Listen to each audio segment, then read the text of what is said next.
Good morning, you guys. I am here to share a quick dream with you that I had about 3 years ago and then get out your way.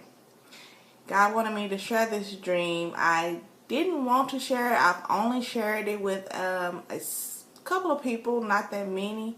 And the two people I have shared it with, I kind of only told them parts. So God told me He wanted me to share the dream, and I'm going to share it in full with you guys today and then get out your way. So God had been working on me. I wasn't saved at the time, and I was living with my now husband, which at the time he was only my boyfriend. And we was living together, and he was spending the night at times, and eventually he just moved in. So we was living together, we wasn't married, so we was living together out of wedlock. So when I went to sleep this particular night, of course he was there with me in the bed laying there, and I went to sleep, and all I can remember is in my dream I got up to like check on my kids, because usually that's a routine for me through the night. Before I completely lay down and go to sleep, I get up and like check on my kids, make sure they're good, sleeping right, not hanging off the bed, nothing like that crazy. TVs are cut off and things like that. So in my dream, that's where I was coming from doing. Basically, I was walking back into my bedroom from checking on my kids. And beside my bed was an angel. How did I know it was an angel? I just knew. He was standing beside my bed with his head down like this, with his arm in between his arms like this, as if like he was just waiting for me to get there. So he's standing beside my bed. I walk in. I wouldn't say I was scared, but I was just like, who are you and what do you need, basically, is the best way I can describe it. Now, this is all the dream. So I look at him, and he said he wants to see you. As he raised up and looked at me as I'm walking in the room, and he says he wants to see you. And when I look at him and when he said that to me, I immediately knew who he was. Not the angel, but who he was speaking of. So I sit on my bed and was like, hold on, wait a minute. Because I knew I was been doing wrong things. Basically, living with my boyfriend, and God had told me repeatedly over and over again that I was in error. I knew I was in error because I was raised like that. I knew I was raised in a Christian home, and I knew it was wrong. But of course I was doing it. And so he said to the angel, back to the dream, the angel looked at me and says he wants to see you. He begins to grab my arm, and I said, hold on, wait a minute. I said, I have small children, and when they come in the room, I need to wake up. And the angel just looks at me. And I said, so I just make sure I come back, meaning I was telling the angel, don't let me die. My kids need me. Just make sure I come back. So he looks at me and kind of nodded his head like, okay. He never really spoke besides saying he wants to see you. He grabs my hand, and that's when I tried not to go, or try to give him the, hold on, wait a minute. And I got a picture of how the angel looked. He didn't have wings. He had like a royalty outfit on, I want to say. He was dark complected. I'm not going to say he was African American because I don't know that for a fact. It was dark in my room. But he was dark complected. And he had he didn't have a full shirt on. He had something like, I want to say something across his chest. I put up a picture. It isn't an exact picture, but it was something, the closest thing I could come up with. If you guys can see this, let me see. Let me zoom out a little bit. Something like that. He had a skirt on like that, but all the jewelry, of course, no, he didn't have none of that on, or a head garment, nothing like that. I'm just giving you kind of a example of kind of his attire. So he had it was a skirt like that, and it was gold, real pretty. And what he had across him, like that man had on, it was like kind of shimmery too. It was kind of white but shimmery. Same thing with the skirt. I know it's not called a skirt, you guys, but that's the best way I'm going to describe it, okay? So, he was dark complected. His skin was really shiny. He wasn't an ugly man. He was very handsome, but he was very humble, really didn't say too much. So he just grabbed my hand, and as I began to tell him, hold on, wait a minute, just make sure I wake up when my small kids come in the room, because they're going to be depending on me to be here, is what I tell the angel. He kind of nodded his head like, okay, and I immediately came out of my room. The next thing I remember is, and I was in this room. The room was dark, and I was immediately on my hands, and I was on my knees, and I was bowing down. Immediately when he took me from my bedroom to this place I was in now, I was on my knees bowing down. As I began to I was scared. I want to say I was shaking, but I'm not going to say that because I'm not definitely sure if I was shaking, but I was scared. I was scared. So I kind of like looked up, but I didn't get off my knees. But I kind of looked up like, and is the radiance coming from this figure's body. I can't even describe to you. That's like you're trying to look at the sun, basically. And I was trying to look, but I couldn't see. I couldn't see. And he was very tall. His feet he had sandals on. He wasn't dark complected, but he wasn't light complected either. So, he had kind of, if you ever seen like a Cuban guy, you know, like they skin complexion, like that. Like a Jewish man, basically. And he had sandals on his feet, brown. I remember that because, of course, I was on my hands and knees. And I kind of look up and I see this radiance coming from this person's body, which was God, Jesus. The radiance was coming from his body. And I didn't say a word. I look up and he says to me, "You have been rebellious." His voice is very stern, and it kind of echoed. And when he said I had been rebellious, I began to immediately cry. I want to say I was trying to explain because I already knew what he was speaking of.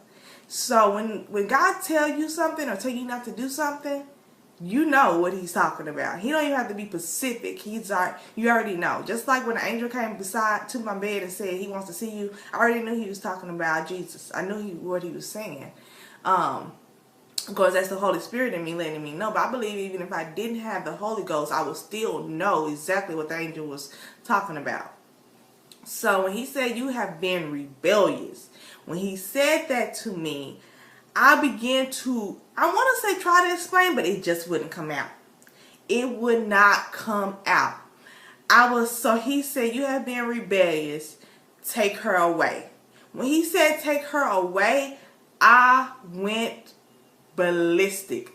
I started crying. There was two men, I'm going to call them armors, came and one grabbed this arm, one grabbed this one, and they began to take me away. And as they was taking me away, of course, I was like, "Oh, no!" I was crying really bad. And I was screaming. I still couldn't see Jesus' face. I could see his figure, but the reflection of his body, you guys, is so radiant. You can't see him. You can't. The radiance that's coming, the bright light that's coming from his body, I can't even describe to you how bright it is. Your eyes cannot bear the brightness. I'm going to say that. So when they began to take me away, these two men, I began to immediately cry. So as I'm going back, he never moved. But as I began to move back, there's like a wall. And I began to grab the wall because at this moment, I felt like I was going to hell. I knew I was going to hell. I was like, I'm going to hell. I'm going to hell. And I was crying. I was screaming, please, no, no, no. I was crying so bad. And immediately I appeared in this room. Now let me tell y'all why I thought I was going to hell. Not only because he told me I was rebellious and he said take her away. It's also because behind me it was dark. Like very dark. If I've already described to you, the room was dark anyway. But behind me it was really a darkness. And I just thought that's where I was going. I just knew that's where I was going. But when they began to take me away and I began to try to hang on to the wall, and the next place I was in, I was standing in line.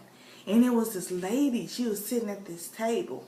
She had a book in front of her. And it was a girl that was standing in front of me. So I was crying really bad. And the girl turns around and she looks at me like she had been crying too. The girl had like makeup on her face and she had like some green or purple eyeshadow on. She had like these big old earrings and they was like plastic looking. And she just turned around and looked at me and she turned back and looked at the lady. So her and the lady's having this conversation. I don't know what the conversation was. I couldn't hear. I was in tears. I was crying. I wasn't hollering and I'm like, I was just crying. And more like a silent cry, I guess you can say.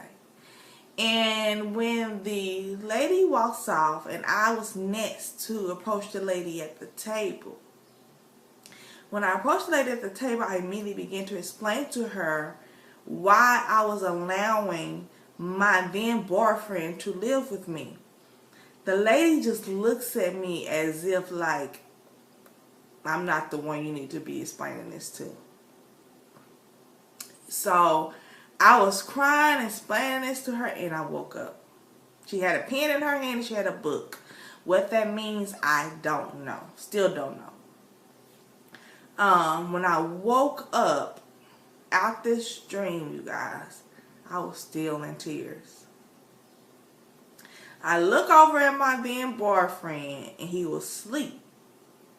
And I get up out my bed and I do my hygiene. I go in my living room and I sit there. And I was still like devastated in tears. Not only because Jesus had just told me I had been rebellious, also because I felt like I disappointed him. Like he knew. I'm about to cry now.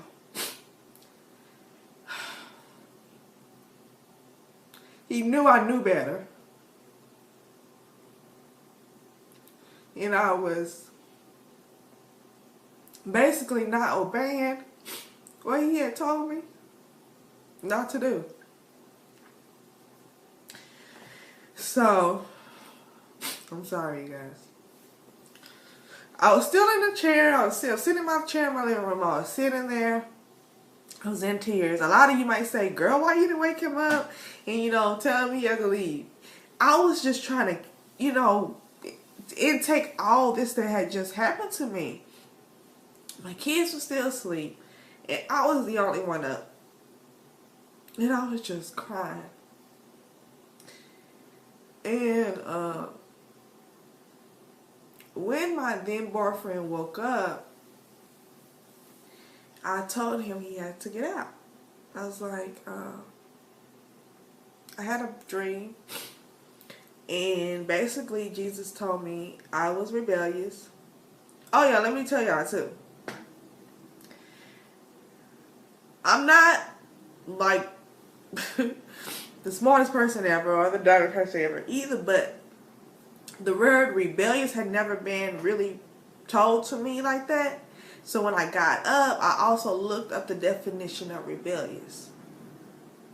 So that also made me very sad because I was like, how have I been? I mean, of course I knew how I've been rebellious, but I was just like, wow. Like, I just felt like I was a big disappointment. You know how you do, your mom or your dad tell you not to do something and you do it anyway? And then when it fails and you have to go to them and tell them and it's very hurtful for you to tell them because you feel like you have let them down. That was the feeling. But times 10. And I was so sad. And when he got up, I told him basically he had to leave. He had to move out. So he was like, what? You know, anyway, he moves out. And I wasn't dependent on him financially. I was okay. I was okay in that book. I wasn't dependent on him financially or anything, but I felt that Jesus was trying to tell me, like, I got you. You don't need no man to live with you to help you out with your bills. I'm here. I'm your provider. So let me tell you how this worked out. Also, I also had car trouble at that time. My car was doing everything in the books. That's what was really, I guess that what was giving me financial trouble. Because my car kept having problems after problem after problem. My car was just, I mean, it was still drivable, but it was like on its last leg, seriously. And I was just like, how am I guess that's the reason why Jesus felt that he could tell me I'm your provider. So anyway, when he left, he gets his stuff and he leaves. And I didn't break up with him. I just let him know, like, you have to get out. You gotta leave. You can't stay here with me. We cannot live in wedlock no more. We cannot live here, and we cannot shack with that. We have to be married. If we're going to be together, then we need to be married, basically. I wasn't trying to pressure him to marry me or anything. Not at all. But I was just letting him know that he could not live with me like that. So he left. And he was, I don't want to say he was mad, but I think he was more confused because it was all of a sudden. And then later on that day, I go downstairs and I check my mailbox. I lived on the second floor. I check my mailbox. And in my mailbox was my rent statement.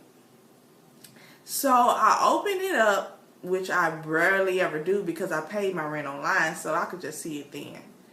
But I had $400 off my rent for that month. I was in awe. Like, oh my gosh. That freed up some money for me to go get my car fixed. So I was able to put my car in the shop, get my car fixed, pay my rent. I was good, and that was that. I am now married to the man I was shacking with, y'all. But at that time, I was not married to him. I was being rebellious, as Jesus told me, and I was living in error. And I was very embarrassed and ashamed of this dream because I know better. And Jesus told me to share this with you guys. I want to say last month or so, and I was just like, oh, okay. I really didn't want to because people are so judgmental. But I did it. I did it. I was obedient. So share it with your friends. Like it. You guys leave a comment. Be blessed. Bye.